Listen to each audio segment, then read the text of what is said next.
اچھا، اب یہ تصور جو ہے یہ میں نہیں سمجھتا کہ علماء کا یہ تصور ہے، یہ فلسفیوں کا ہو سکتا ہے، اور یہ میرا خیال ہے یہ تصور جو ہے یہ اخذ کیا گیا ہے کہہ لیجئے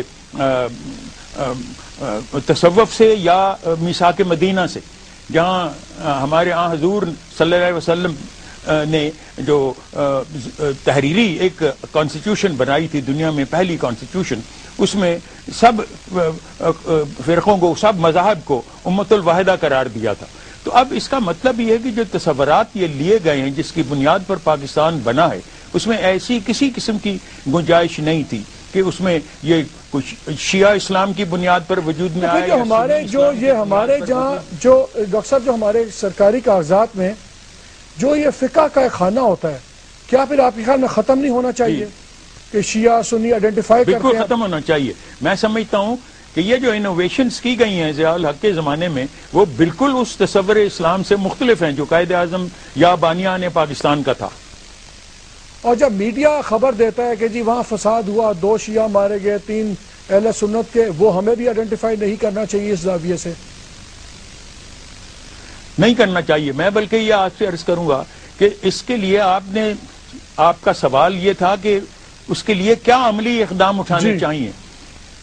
عملی اقدام جو اٹھانے کی ضرورت ہے، ان میں سب سے پہلا جو ہے وہ تو میں سمجھتا ہوں کہ جب پاکستان بنا تھا اس وقت صرف 600 یا 700 یہاں پر مدرسے تھے۔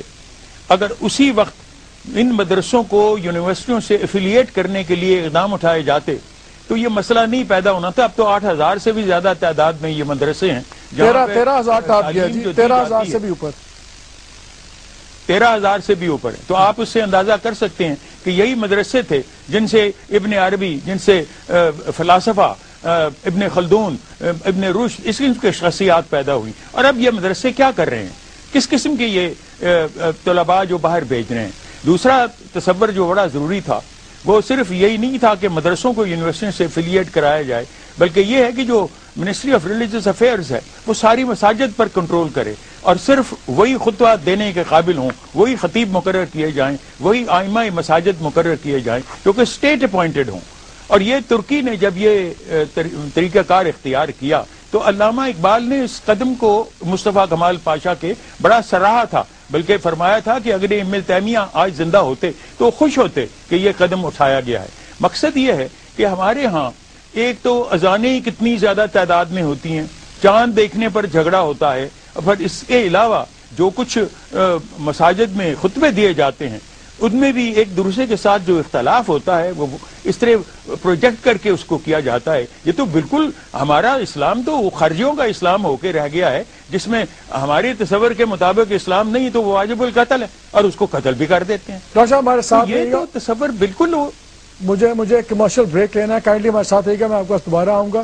ناظرین، یہ ڈاکٹر صاحب کی بھی ایک بات کہ ترکی کی طرز پہ کیا یہاں پہ تمام مساجد حکومت کے کنٹرول میں ہونی چاہیے، ایک خطبہ ہونا چاہیے؟ ہم تو ایک فقہ کا ایک خطبے کی بات کر رہے تھے، ڈاکٹر صاحب کے خیال میں تو یہ ایک ہی خطبہ ہونا چاہیے، اور وہ شاید میں تمام اپنے جو علماء حضرات ہیں ان سے بھی بات پوچھوں گا ہمارے ساتھ، اور اس کے بعد بریک کے آنے سے بعد میں یہ بھی ان سے پوچھوں گا کہ کیا یہ ممکن ہے کہ ایک عالم دوسرے فقہ کے کچھ لوگوں کا نکاح پڑھائیں، کیا ایک دوسرے کی مسجد میں امامت کریں ایک میسج دینے کے لیے، ایک دوسرے کے پیچھے پبلکلی نماز پڑھیں؟ مشکل کام ہے، پوچھنے میں کیا حرج ہے؟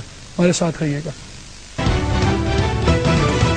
جی۔ پروگرام ایک بار پھر خوش آمدید۔ راؤ صاحب باتیں کی جیسے جاوید اقبال صاحب نے، ان کی بھی سنی، آپ سب نے سنی۔ میں آخری سیگمنٹ میں 5-7 سوال کرنا چاہتا ہوں آپ لوگوں سے، اور میں چاہوں گا کہ آپ لوگ اپنی اس پہ ساتھ رائے دیتے رہیں۔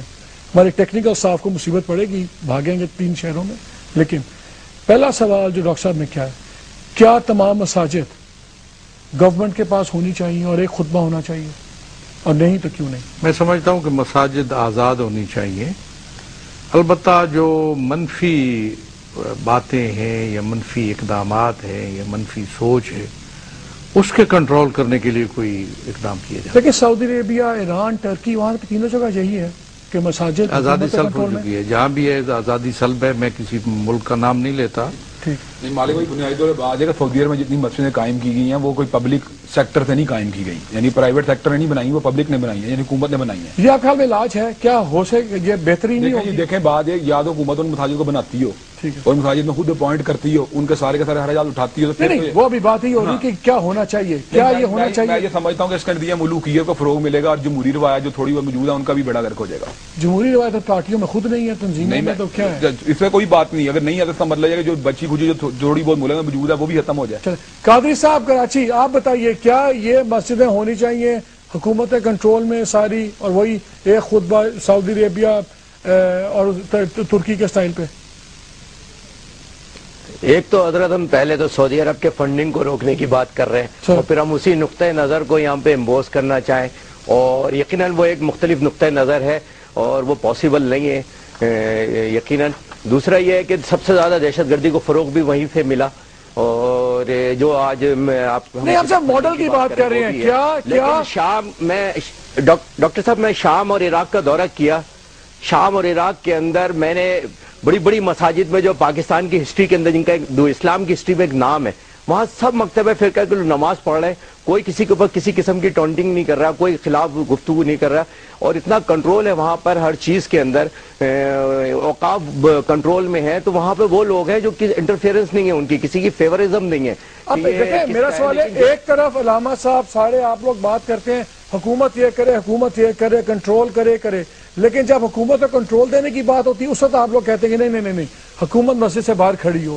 اگر حکومت کنٹرول نہیں کرے گی تو کس طرح کرے گی پھر؟ حکومت کنٹرول کرے، لیکن دیکھیں نا کون لوگ ہیں جو دہشت گردی کر رہے ہیں، وہ کون سے اسکول آف تھاٹ کے. اگر آپ یہ تو لمبی بات ہو جائے گی نا پھر قاضی صاحب. اچھا چلیں چیز کے آپ کے پاس آپ جب تک آئیڈینٹیفائی نہیں کریں گے دہشت گردی کو، اچھا میں دو تین کو آئیڈینٹیفائی ہے دہشت گردی. میں دو تین سمبولک باتیں کرنا چاہتا ہوں کیونکہ آپ تینوں حضرات یہاں پہ ہیں ہمارے ساتھ، جو قائد میں کہوں گا آپ ہیں. کیا آپ تیار ہیں ایک دوسرے کی مساجد میں جا کر کہ آپ ان کو انوائٹ کریں، یہ آپ کی مسجد میں ایک خطبہ دیں اور ایک نماز پڑھائیں، آپ کو یہ انوائٹ کریں آپ ان کی مسجد میں جا کے خطبہ دیں نماز پڑھائیں؟ کیا یہ پاسبل ہے کہ میں ایک ناممکن دنیا میں رہ رہا ہوں؟ اس کے لیے فضا بنانے کی ضرورت ہے. آپ لوگ ہی بنائیں گے؟ میں عرض کروں کہ ایک زمانہ تھا جہاں ایک فرقے کا دوسرے فرقے کے پیچھے کھڑے ہو کر نماز پڑھنا ایک ایسی بات تھی جو لوگوں کے لیے تعجب انگیز تھی اور اس کو برداشت نہیں کرتے تھے. اس کو ہم نے ختم کیا.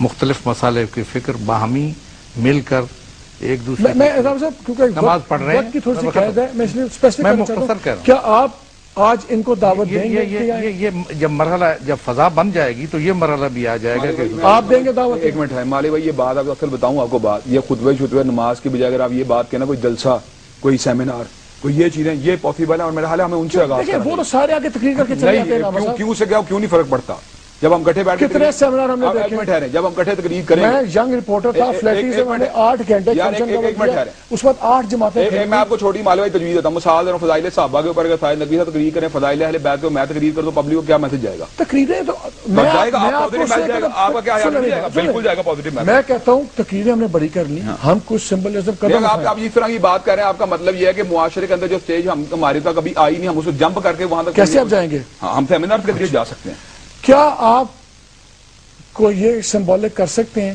کہ آپ کے اچھا ہمارے یہاں بچے بچی کا نکاح ہو رہا ہے، علامہ صاحب آپ ان کا نکاح پڑھائیں، یہ آپ کو بلائیں کہ علامہ صاحب آپ آگے نکاح میرا خیال ہے ایک منٹ ہے مالے وہ بھی یہ بات ہوتی ہے میری بچی کا نکاح مجھے چاہیے میں سب لوگوں کو بلاؤں، میں بریلویوں کو بلاؤں، میں دیوبندیوں کو بلاؤں، میں شیعہ دوستوں کو سب نکاح پڑھانے کی نکاح پڑھانے کی ایک منٹ ٹھہرے بس آدھے میں نکاح پڑھانے کے اوپر مادہ تیار بھی ہو جاؤں، دلہا دلہن نہیں نہ ہو تو کون کوئی کیا کرے؟ میں تو وہ زبردستی نہیں ہے، بات تو آپ نے میں تو کہہ رہا ہوں کہ کیا جمپ کر کے جا رہے ہیں.